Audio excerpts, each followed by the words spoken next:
നമസ്കാരം. ആര്യ രാജേന്ദ്രൻ ആ പേര് കേട്ടാൽ തന്നെ പലരും പരിഹസിച്ചു ചിരിക്കും. അർഹിക്കാത്തത് കയ്യിൽ കിട്ടിയപ്പോഴുള്ള അഹംഭാവം, താൻ ആരോ ആണെന്നുള്ള ഭാവം. ഒരുപക്ഷെ 21-ാം വയസ്സിൽ തലസ്ഥാന നഗരത്തിന്റെ മേയറായ ആര്യ രാജേന്ദ്രൻ സംസ്ഥാനത്തിന്റെ മുഖ്യമന്ത്രി പദം പോലും സ്വപ്നം കണ്ടിരിക്കാം. പലപ്പോഴും തോന്നിയിട്ടുണ്ട്, പിണറായി വിജയന് വേണ്ടി പഠിക്കുകയാണോ ആര്യയെന്ന്. ആര്യയെക്കുറിച്ച് ദേശാഭിമാനിയുടെ മുൻ അസോസിയേറ്റ് എഡിറ്ററും ജനശക്തി വാരികയുടെ ചീഫ് എഡിറ്ററുമായ സഖാവ് ജി ശക്തിധരൻ 21-ൽ മേയർ, 25-ൽ വഴിയാധാരം എന്ന തലക്കെട്ടിൽ ഒരു കുറിപ്പെഴുതി.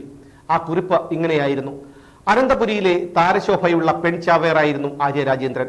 ഇന്ത്യയിലെ ഏറ്റവും പ്രായം കുറഞ്ഞ മേയർ എന്ന കിരീടം ചാർത്തി പാർട്ടിയിലെ ആരാധക വൃന്ദം തുള്ളിച്ചാടിയപ്പോൾ പാർട്ടിയിലെ താലിബാൻ വൃന്ദം അടങ്ങിയിരുന്നില്ല. 21-കാരി മേയറുടെ കാർ നഗരത്തിൽ തേരോട്ടം നടത്തുന്നത് അവർക്ക് സുഖിച്ചില്ല.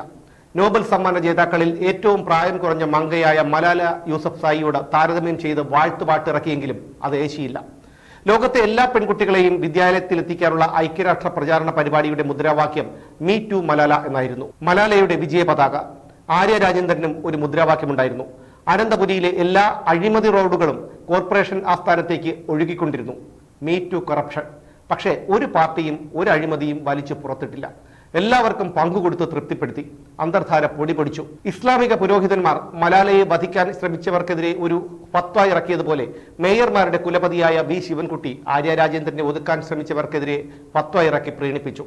താലിബാനെതിരെ സംസാരിക്കാൻ പെഷവാറിലെ പ്രസ് ക്ലബിൽ മലാലയെ കൊണ്ടുപോയത് പിതാവായിരുന്നു. ഇവിടെ രംഗത്തെത്തിയത് വി ശിവൻകുട്ടിയും. പക്ഷേ 21-ാം വയസ്സിൽ മേയറായ ആര്യ 25-ാം വയസ്സിൽ വഴിയാധാരമായപ്പോൾ ശിവൻകുട്ടിയുടെ കുശാഗ്ര ബുദ്ധിയിൽ മാധ്യമങ്ങളോട് പറഞ്ഞ പഞ്ച് ഡയലോഗ് ഓർമ്മയില്ലേ? 10ൽ പഠിച്ച കുട്ടിയെ ഇനി 8ാം ക്ലാസ്സിൽ കൊണ്ടിരുത്താൻ പറ്റുമോ എന്നായിരുന്നു ശിവൻകുട്ടിയുടെ ആ ചോദ്യം. ആകാശം നിറയെ നക്ഷത്രങ്ങൾ ഉണ്ടാക്കി കാണിച്ചു കൊടുത്ത ആര്യ രാജേന്ദ്രനെ ഇതേവരെ കബളിപ്പിച്ചു. ഡിവൈഎഫ്ഐ തിരുവനന്തപുരം ജില്ലാ പ്രസിഡന്റായി പരിഗണിക്കപ്പെടുമെന്ന സ്വപ്നവും യാഥാർത്ഥ്യമായില്ല. അനിതര സാധാരണമായ കർമ്മശേഷിയും രാഷ്ട്രീയ വ്യക്തിതയുമുള്ള അധ്യാപികയായ VS ശ്യാമയാണ് കേരളത്തിൽ ആദ്യമായി ആ പദവിയിലെത്തിയത്. പാർട്ടിക്ക് മുതൽക്കൂട്ടാവും ഈ യുവതി എന്നാണ് സമാപന സമ്മേളനത്തിൽ പുത്തരിക്കണ്ടം മൈതാനത്ത് പ്രസംഗം കേട്ടുനിന്ന എന്നോട് ഫോണിൽ ഒരു സുഹൃത്ത് സംസാരിച്ചപ്പോൾ പറഞ്ഞത്. ചിലപ്പോൾ ആറ്റിങ്ങലിൽ അടുത്ത ലോക്സഭാ തെരഞ്ഞെടുപ്പിൽ പരീക്ഷിക്കാവുന്നതാണെന്നും അദ്ദേഹം പ്രതികരിച്ചു. ആ നാവ് പൊന്നാവകട്ടെ എന്ന് ചിന്തിച്ചു. അതൊരു കമ്മ്യൂണിസ്റ്റ് കുടുംബത്തിലെ തരിയാണ്.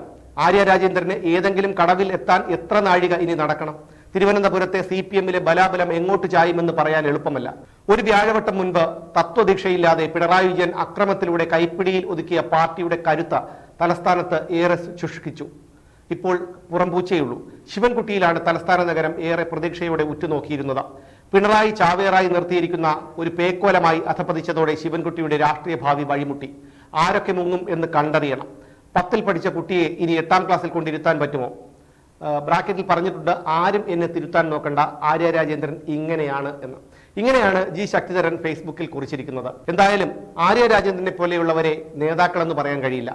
ആര്യ രാജേന്ദ്രനെ പോലെയുള്ളവർ പാർട്ടിക്ക് ഒരു ഗുണവും ചെയ്യില്ല എന്ന് മാത്രമല്ല, ദോഷമാണ് ഉണ്ടാക്കുന്നതും.